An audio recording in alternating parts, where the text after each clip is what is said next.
তো ঋষি অরবিন্দ এই মনকে সাধারণত ৩টে ভাগে ভাগ করেছেন। একটা হচ্ছে জেনারেল মাইন্ড, ওভার মাইন্ড, আর একটা হচ্ছে সুপার মাইন্ড। এইবার এই যে জেনারেল মাইন্ডকে আবার ২ ভাগে আমরা সাধারণত দেখতে পারি, একটা হচ্ছে ইভিল আর একটা সিভিল। ইভিলটাই হচ্ছে একটা অসৎ, যেটাকে আমরা নেগেটিভ বলতে পারি, আর সিভিলটা একটা স্বাভাবিক মন। এই স্বাভাবিক মনটাও আজকাল সাধারণ মানুষের ভেতরে কিন্তু নিয়ন্ত্রণের বাইরে চলে গেছে। আর ওভার মাইন্ড এবং সুপার মাইন্ড যেখানে কাজ করে সেখানের মন সম্পূর্ণরূপে বিলয়প্রাপ্ত হয়েছে, সেখানে পজিটিভ এবং নেগেটিভ সম্পূর্ণরূপে বিলয়প্রাপ্ত হয়ে গিয়ে নিউট্রনে চলে গেছে এমন জায়গায় যেখানে সব কিছুই আছে অথচ কোনো কিছুই নেই। Nothing is equal to everything, everything is equal to nothing.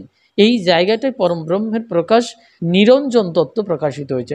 এই যে পরম শিব, ভগবান শিবশঙ্করকে নিরঞ্জন তত্ত্ব বলা হচ্ছে, নিরঞ্জন, অঞ্জন নেই যেখানে, তাহলে এটা কি বলছি আমরা? পজিটিভ।